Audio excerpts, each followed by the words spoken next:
एक और महापुरुष है, देख लो ये क्या नाम है इसका, साहब सिंह नाम है, क्या नाम है इसका।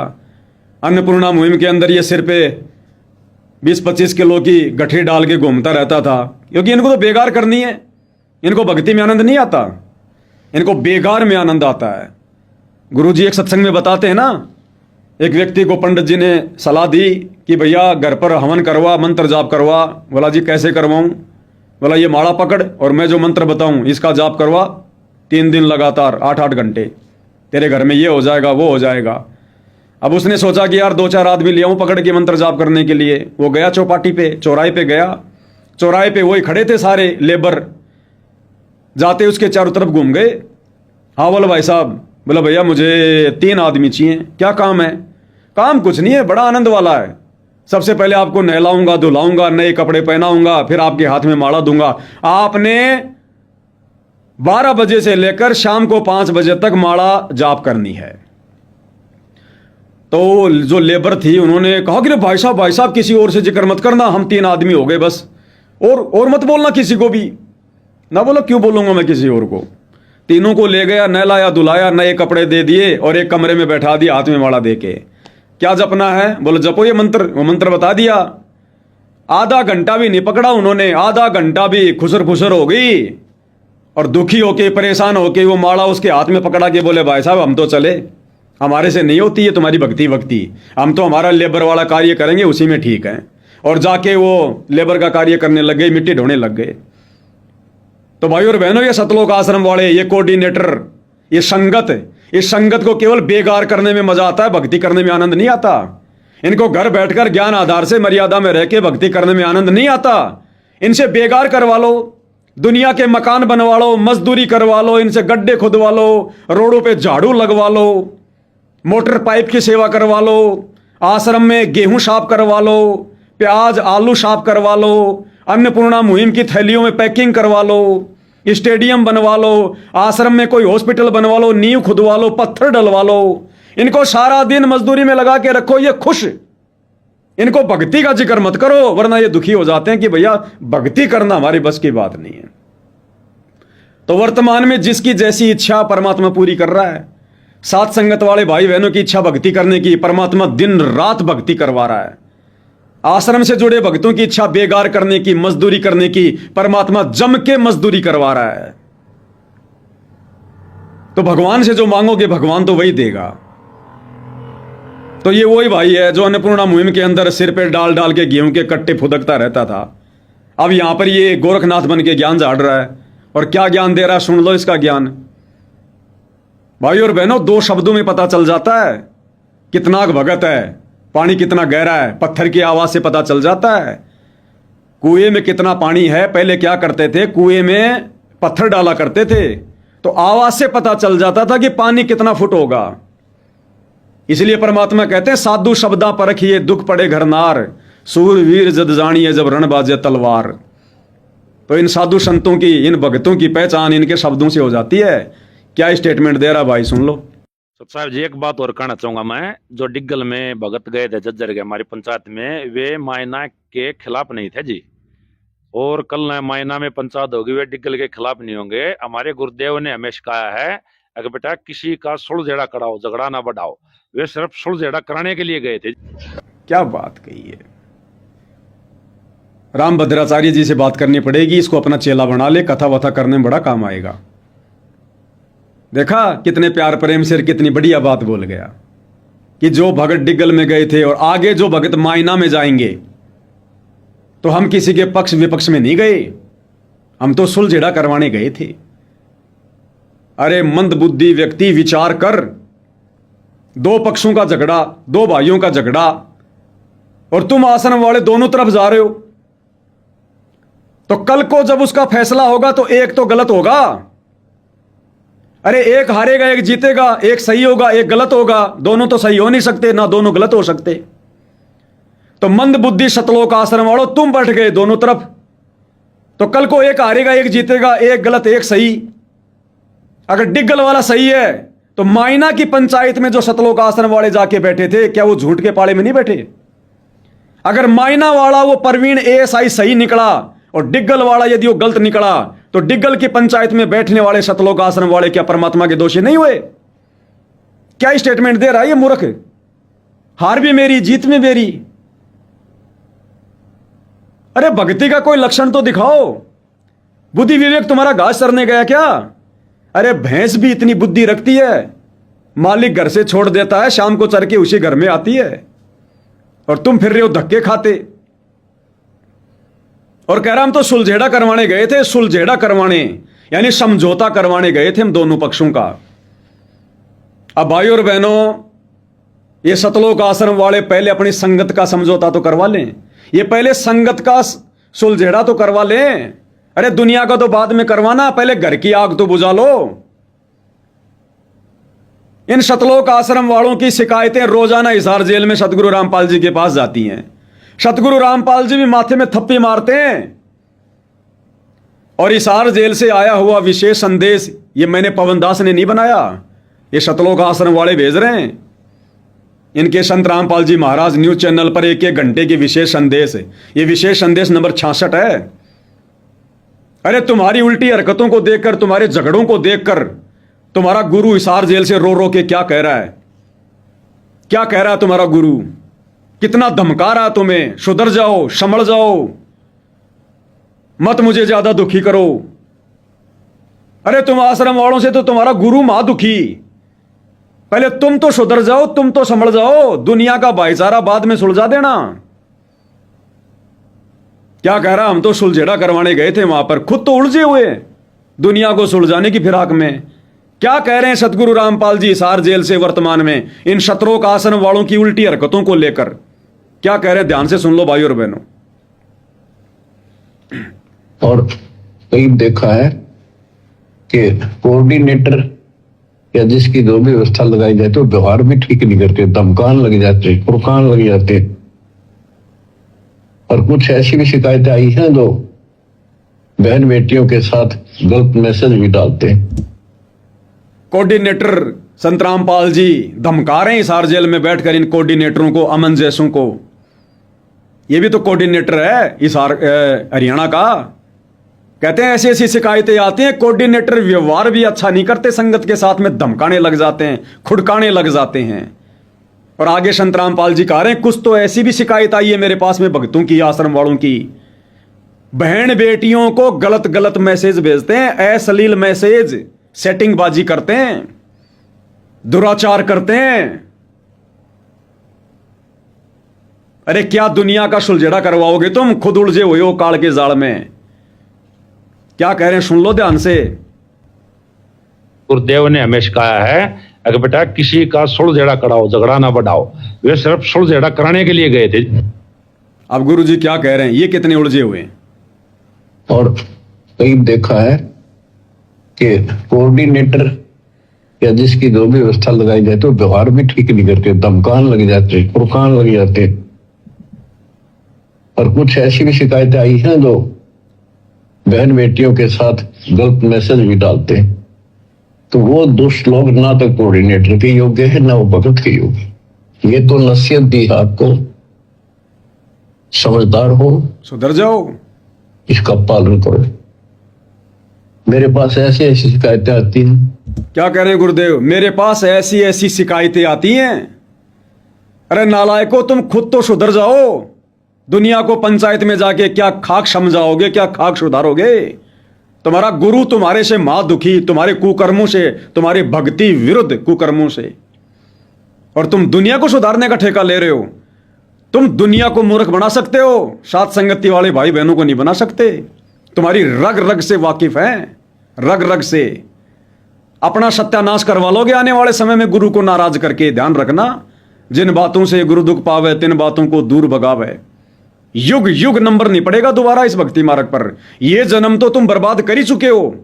संत रामपाल जी के बेटा बेटी, ये अमन जैसे लोग और इन आश्रमों में जाने वाले संगत, ये अपना मनुष्य जन्म तो बर्बाद कर चुकी है। इस जन्म में तो मोक्ष नहीं है, लिखवा लो। आने वाले जन्म तो सुधार लो कम से कम। क्या कह रहे हैं सतगुरु रामपाल जी? जो नहीं आनी चाहिए। ये कहता मैं बस मारे थे आश्रम में, मैं अपनी पत्नी के साथ बैठा था और कोऑर्डिनेटर बोला यहाँ नहीं, आप इधर बैठो, बताओ क्या फर्क पड़ गया। हम इकट्ठे थे, खाना इकट्ठा खाना पड़ेगा। ये बातें को कहने की है, जब एक व्यवस्था है वो लेडीज में लेडीज बैठे, जेंट्स में जेंट्स बैठे, तो भाई होते बहन हो। बताओ ये दुनिया को समझाएंगे? ये संगत को तो समझाया नहीं जा रहा, बस में सीट को लेकर तो लड़ते हैं झगड़ते हैं भगत। ये बस में सीट पर बैठने को लेकर तो इनमें लड़ाई झगड़े होते हैं, और ये दुनिया की पंचायत में जाके दुनिया का झगड़ा समाप्त करवाने का ये ठेका ले रहे हैं। ये सुनते जाओ इनके कुकर्म। यादा है, और फिर उसको कोऑर्डिनेटर की शिकायत करी, बता इनकी मैं कहां तक शिकायत सुनूं, सुधर जाओ, एक एक के नहीं सुनी जा करती शाम। क्या कह रहे हैं गुरुदेव? सुधर जाओ, एक एक की नहीं सुनी जाती, इतनी शिकायतें जाती हैं जेल में, इतनी। गुरुदेव कह रहे हैं सुधर जाओ, एक एक की नहीं सुनी जाती। तुम्हारा गुरु भी दुखी है तुम्हारी शिकायतों को लेकर। और फिर उसको कोऑर्डिनेटर की शिकायत करी, बता इनकी मैं कहां तक शिकायत सुनूं, सुधर जाओ, एक एक के नहीं सुनी जा करती, सामूहिक शिक्षा दी जाती है, अमल कर लो इन पे। कर्म बतेरे फोड़ लिए, कर्म फोड़ लिए, इस ज्ञान का असर क्या हुआ? कुछ नहीं। आधी समस्या खुद पैदा करके रखते हो, फिर सारा दिन भक्ति मन नहीं लगे, एक दूसरे की खिंचाता नहीं करते हो, कर्म खराब होते हैं। जब तक इस सतीथि में नहीं आओगे तेरी भक्ति नहीं बढ़ेगी। क्लियर कर दिया सदगुरु रामपाल जी ने। तुम तो भगत भी पूरे नहीं हो नालायको। आधी से ज्यादा समस्या तो तुम खुद अपने कर्मों से पैदा करके रखते हो, जो कर्म तुम कर रहे हो वर्तमान में, और दुनिया के तुम कर्म ठीक करवाने का ठेका ले रहे हो। तुम पंचायतों में जा रहे हो, ये दुनिया सब जानती है तुम्हारे बारे में, तुम कितने बड़े भगत हो, तुम सब जानती है दुनिया। तो ये भाई कह रहा है हमारे भगत इन पंचायतों में लोगों का सुलझेड़ा करवाने जा रहे हैं, खुद तो उलझे पड़े, दुनिया को सुलझाने का ठेका ले रहे हैं ये। और अब क्या कह रहा है, कितना शाना बन रहा है। वो 90 डिग्री वाला प्रवीण है ना, वो गुरुद्रोहियों के संपर्क में आ गया। पहले जब हम अन्नपूर्णा के तहत गांव गांव में जाते थे, बहुत अच्छे वीडियो बनाता था वो प्रवीण, अब गुरुद्रोहियों के संपर्क में आ गया। क्या कह रहा है सुनो। बताना चाहूंगा जी मैं आपको, पहले 90 डिग्री वाले थे, संत रामपाल जी महाराज की अन्नपूर्णा मुहिम चली थी, और संत रामपाल जी ने अन्नपूर्णा मुहिम के तहत किसानों का पानी निकलवा था, वे वीडियो भी बहुत अच्छी तरह दिखाया करता था। और अब वो गुरुद्रोही के संपर्क में आने के बाद उन्हीं की भाषा बोल रहा है। जय हो अंतर्यामी बाबा की। अब गुरुद्रोहियों के संपर्क में आ गया, अंतर्यामी है, इसने देख लिया दूरबीन लगा के। वो जो गैलीलियो था ना, गैलीलियो, वो अपनी दूरबीन सतलोक आश्रम धनाना में दबा गया था नीचे। ये जब हॉस्पिटल की नींव खोद रहे थे ना, तो वो निकल के आ गई और वो चांद तारे देख लिया करती थी। तो इन्होंने गुरुजी के लिए जो 5 मंजिल का ऊंचा सा मकान बनाया ना, उसके छत पे लगा रखी इन्होंने, और ये देख लेते हैं कि कौन गुरुद्रोहियों के संपर्क में आ गया। पहले वीडियो बहुत अच्छे दिखाता था अन्नपूर्णा मुहिम के, अब गुरुद्रोहियों के संपर्क में आ गया। ये है इनका ज्ञान। जो इनसे काटे के सवाल कर ले, जो इनसे कोई सच्चाई पूछ ले, तो जवाब तो इनके पास है नहीं, सीधा सीधा उसको गुरुद्रोही का तमगा दे दो कि गुरुद्रोही हो गया तू। संगत में उसका पीला पर्चा निकाल दो कि फला फला भगत गुरुद्रोही हो गया। और ये मूर्ख संगत इन मंद बुद्धियों की बातों को स्वीकार कर लेती है। काल यही तो चाहता है कि आपस में मर जाओ, लड़ झगड़ के, उलझ उलझ के। काल की चाल सफल हो रही है आश्रम वालों पर बहुत बढ़िया से। जो जाल उसने फेंका था ना, बहुत बढ़िया, सारे के सारे फंसे पड़े हो, सारे के सारे। क्या होता है गुरुद्रोही, इस वीडियो से समझ में आ जाना चाहिए। गुरुद्रोहियों के संपर्क में आ गया। क्या होता है गुरुद्रोही? गुरुद्रोही गुरुद्रोही सब कोई कहे, गुरुद्रोही ने चीने कोई। गुरु से बैर ईर्ष्या करे, गुरुद्रोही कहावे सोई। तुम्हें परिभाषा का भी पता है क्या? तुम एक भगत को नहीं पहचान पा रहे, जिस भगत ने 10,000 वीडियो बना दिए 2014 बरवाला कांड के बाद से लेकर 3-3 घंटे के, तुम मंद बुद्धियों को समझाने के लिए। तुम मेरा हर वीडियो देखते हो, तुम आज तक मेरे को नहीं समझ पाए, एक भगत को नहीं समझ पाए, तुम भगवान को क्या खाक समझोगे तुम? क्या गुरुद्रोही के संपर्क में आ गया? मेरा उसका तो कोई संपर्क नहीं है। उसने गिरावट में वीडियो बनाया, मेरे से पूछ के बनाया था, मैं तो कोई संपर्क में नहीं उसके। ना ना ना मैं उसका गांव जानता, ना मैं उसका कोई पता जानता, ना मेरा कोई रिश्तेदार है। जो सच कह दे संगत में वो गुरुद्रोही हो गया, गुरुद्रोही के संपर्क में आ गया। जो काटे के सवाल कर ले वो गुरुद्रोहियों के संपर्क में आ गया। तुम्हारे मतलब के वीडियो बनाए तब तक तो भगत, और तुम्हारे पाखंड को यदि कोई नंगा करने लग जाए तो गुरुद्रोही। यह परिभाषा बना दी तुम लोगों ने गुरुद्रोही की। इसीलिए यह दुनिया संत रामपाल जी को यह पसंद नहीं करती। इसीलिए हरियाणा के लोग संत रामपाल जी के नाम से भी नफरत करते हैं। कई जिक्र चलता तो सीधा कहते हैं वो देशद्रोही, वो देशद्रोही। क्यों? क्योंकि तुम भगत भी तो ये करते रहते हो सारा दिन, वो गुरुद्रोही, वो गुरुद्रोही। तो जिस दिन भगतों की सोच बदलेगी उस दिन जगत वालों की सोच बदलेगी।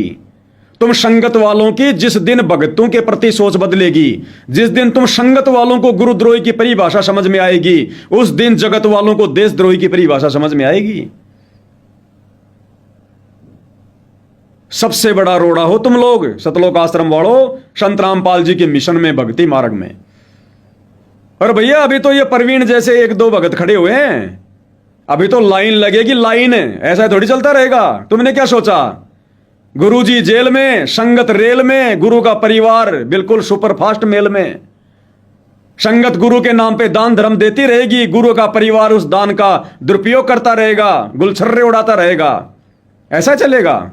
समय नजदीक है। वो हिसार जेल में बैठ के ताना बाना बुन रहा है, वो जांच कर रहा है, सबका एग्जाम ले रहा है, वो अंतर्यामी। तुम सतलोक आश्रम वाले ढूंढने से भी दिखाई नहीं दोगे आने वाले समय में। जैसे गधे के सिर से सींग चले जाते हैं ना, ऐसी हालत होगी तुम्हारी। अभी तो संगत ने अंगड़ाई लेनी शुरू की है। इस प्रवीण जैसे ना जाने कितने भगत खड़े होंगे हरियाणा में, कितने। अंदर ही अंदर बैकग्राउंड तैयार हो चुका है। लोग जान चुके हैं तुम्हारी अच्छाई को, तुम्हारी सच्चाई को, तुम्हारे कर्मों को, तुम्हारे कुकर्मों को। तुम कितने का अच्छे लेवल के भगत हो। तुमने संगत को क्या दिया? संगत से लाखों करोड़ों लेकर तुमने 0 भी संगत को वापस नहीं दिया। यानी तुमने उल्टा मर्यादा तोड़वाई है। अरे इतना दान धर्म करने वाली संगत की तो मर्यादाओं से दृढ़ करना था। आश्रम में बैठ बैठ के रातों को जो पुराने भगत हैं 7 संगतियां करनी थी। 15-15, 20-20, 50-50 भक्तों की टोली बैठा के माइक हाथ में लेके भक्तों को रात के 2-2 बजे तक 7 संगतियां करनी चाहिए थी। ज्ञान आधार से दृढ़ करना था, मजबूत करना था। परमात्मा कब का खुश होकर जेल से बाहर आ जाता। तुम्हारे मुंह में तो कीड़े पड़े हुए हैं सबके। एक भी नालायक व्यक्ति, कोई गुरु का बेटा बेटी, भाई बंधु रिश्तेदार, कोई कोऑर्डिनेटर नालायक कहते हैं हम 20-20 साल से संत रामपाल जी की शरण में। तुम्हारी जीभ कटी पड़ी है क्या? तुम्हारे मुंह में जुबान नहीं है? तुम्हारे भेजे में ज्ञान नहीं है? क्यों संत रामपाल जी के चरणों में पड़े रहे 20-20 साल तक? तुम्हारी जिम्मेदारी बनती थी आश्रम में आने वाली संगत को रात को 2-2 बजे तक माइक हाथ में लेके लोगों की शंकाओं का समाधान करते। कहां कहां उनकी मर्यादा टूटती है, क्या क्या उनको समस्या आती है, उनसे पूछते कि समाज में तुम्हारे को कहां दिक्कत है, रिश्तेदारियों में कहां दिक्कत है, भक्ति मार्ग में कहां दिक्कत आ रही है। उनकी शंकाओं का समाधान करते। गुरु जी के सत्संग सुना सुना के उनको दृढ़ करते। बैठ जाएंगे आश्रम के गेट के ऊपर कान बेलिए की तरह पुंगी बजाते रहते हैं, मन में आया वो बकते रहते हैं। शंका समाधान कुछ है नहीं, साथ संगति कुछ है नहीं। आधा 1 घंटा सत्संग चलाते हैं, बैठ के कोई सुनता नहीं है। बाकी टाइम पास के लिए कोई प्रदर्शनी देख रहा है, कोई जुलाई का कुआं देख रहा है, कोई जुलाई की झोपड़ी देख रहा है। तरह तरह के तालाब बना दिए। आश्रम में घूमते रहो, फिरते रहो, सेल्फी लेते रहो, टाइम पास करते रहो। अरे आश्रम कोई घूमने के केंद्र है? कोई मनोरंजन के अड्डे होते हैं क्या आश्रम? सत्यानाश कर दिया तुम लोगों ने संगत का। यह संगत अगर 6 महीने अगर 7 संगति के अंडर में आ जाए, 6 महीने, अगले 2 महीने में परमात्मा आ जाए बाहर। अगले 2 महीने में प्रसन्न होके, खुश होके, जब घर घर में उनके नाम की आरती उतरेगी, घर घर में उनको भोग लगेगा, घर घर में उनको परमात्मा मानेंगे लोग। दाढ़ी मूछ वाली कबीर की फोटो को फेंक देंगे लोग घरों से बाहर। अपने गुरु को अपना परमेश्वर मान के भक्ति करेंगे। 8 सितंबर को उनका प्रकट दिवस मनाएंगे। जो उनके महीने में दाढ़ी मूछ वाले का कोई लेना देना नहीं, कोई प्रकट दिवस नहीं, कोई उसका निर्वाण दिवस नहीं। क्या करोगे बना के? जब ओरिजिनल जिंदा कबीर धरती पर संत रामपाल जी के नाम से आ गए तो 650 साल पहले वाले मुर्दा कबीर का क्या लेना देना? कितनी बार समझा दिया गुरुदेव ने, गुरु गोविंद दो नहीं, दो समझे वो दोजक में जाई। एक तरफ कहते हो हमारा गुरु भगवान है, परमात्मा है, फिर वो दाढ़ी मूछ वाला कबीर क्या है? फिर वो कागज का टुकड़ा क्या? फिर उसको तो तुम भगवान मान के उसका निर्वाण दिवस मना रहे हो, उसका तुम प्रकट दिवस मना रहे हो, और अपने गुरु का तुम 8 सितंबर को जन्मदिन मना रहे हो। तुम्हारी बुद्धि भ्रष्ट हो चुकी है, काल बैठा है मंडाशा मार के। कुत्ते की योनि में जाओगे। परमात्मा ने कह रखा है, गुरु को मानुष जो गिने कर चरणामृत को पान, ते नर नरक में जाएंगे जन्म जन्म बने समान। समान यानी कुत्ता। ये भक्तों के लिए कहा है कि देखा देखी चरणामृत भी पियोगे और गुरु को मानुष मानोगे। जिसके घर में, दिल में, घट में, लोकेट में एकमात्र सतगुरु रामपाल जी की फोटो के अलावा यदि कोई और फोटो है, गरीबदास जी की या दाढ़ी मूछ वाले कबीर की, दादा गुरु की, पंडित चिदानंद की, वो आत्मा कभी भी संत रामपाल जी के हृदय में जगह नहीं बना सकती। जिस घर में सतगुरु रामपाल जी को भोग नहीं लगता, बड़ी भोग की आरती के साथ, जैसे हम सत्सेवक भाई बहन लगाते हैं, आज लग्या साहिब को भोग दीन के टुकड़े पानी का, उस घर में कभी सतगुरु रामपाल जी भगवान का वास नहीं हो सकता। जिस घर में सुबह शाम की आरती में सतगुरु रामपाल जी की 5 दीपक वाली थाल के साथ आरती नहीं उतरती है, उस घर में कभी भी सतगुरु रामपाल जी का आशीर्वाद नहीं हो सकता। जिस घर में सुबह सुबह सतगुरु रामपाल जी के चरण धोकर चरणामृत का पान नहीं किया जाता हो, उस घर में सतगुरु रामपाल जी के चरण नहीं है। नोट कर लेना ये बातें। ये साध संगति है, सतलोक का ट्रेनिंग सेंटर है।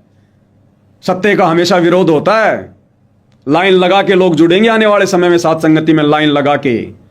दूसरा तरीका नहीं है धरती पर। थोड़ा बैठ के विचार कर लेना पिछले 8-10 साल से क्या हो रहा है संगत में, और तुम लोगों ने किस कदर अपनी भक्ति को बर्बाद कर लिया इन आश्रम वालों के चक्करों में आके। भाई कह सकते हैं विचार करना ना करना ये भगत के अपने संस्कार पे है, बुद्धि विवेक के ऊपर है। समझाने में परमात्मा ने कोई कमी छोड़ी नहीं है। ऊपर से सात संगतियों के माध्यम से हजारों वीडियो बनवा दिए परमात्मा ने। अब आगे भाई अपना अपना नसीब, अपना अपना भाग्य। गुरु कह सकता है, गुरु रोय सकता है, इससे ज्यादा गुरु कुछ नहीं कर सकता। तो भाई और बहनों विचार कर लेना इन तमाम घटनाओं पर विचार करके। और ज्यों ज्यों ये समय आगे बढ़ेगा, ये सतलोक आश्रम मैनेजमेंट हरियाणा और ना जाने क्या क्या बड़ी बड़ी गलतियां करेगा, कुबद करेगा। काल तुम्हें नींबू की तरह, आम की तरह निचोड़ के छोड़ेगा अगर सतलोक आश्रम का साथ नहीं छोड़ा तो। अरे मत जुड़ो साथ संगति में भैया, हमें कोई शौक नहीं है तुम लोगों को जोड़ने का। हमने कोई सेना तैयार नहीं करनी, हमने किसी को मोटर पाइप नहीं देनी, हमने समाज के साथ झूठा भाईचारा नहीं निभाना, हमने भीड़ इकट्ठी नहीं करनी। परमात्मा कहते हैं अकलमंद एक के गणा, बिना अकल के लाख। अगर एक आत्मा भी गुरु के ज्ञान को समझकर सतलोक जाने को तैयार हो जाती है, परमात्मा का मिशन सफल हो जाता है। भगवान भीड़ का ग्राहक नहीं है। इसलिए निवेदन कर रहा हूं, अगर अपनी भक्ति बचाना चाहते हो और साथ संगति से अगर तुम्हारे को नफरत है तो मत जुड़ो। मंद बुद्धियों की आवश्यकता नहीं है। कम से कम इन सतलोक आश्रम वालों के कुकर्मों को देख के, भक्ति विरुद्ध कुकर्मों को देखकर कम से कम इन आश्रमों में जाना तो छोड़ दो। इनको कम से कम दान धर्म का पैसा दे के अपने कर्म फोड़ना तो छोड़ दो। अरे जब तक गुरु जेल से बाहर नहीं आता तब तक घर बैठ के भक्ति कर लो भाई, कुछ तो बचोगे। नहीं तो तुम्हें घर का छोड़ेंगे ना घाट का, धोबी का कुत्ता बना के छोड़ेंगे। ये आश्रम वाले, ये बड़े बड़े परम भगत, ये कोऑर्डिनेटर गुरु का परिवार, स्पेशल काल ने भेज रखा अपने दूत बना के। स्पेशल काल ने, नोट कर लेना, ये सतगुरु के नहीं है, ये काल के हैं, काल के।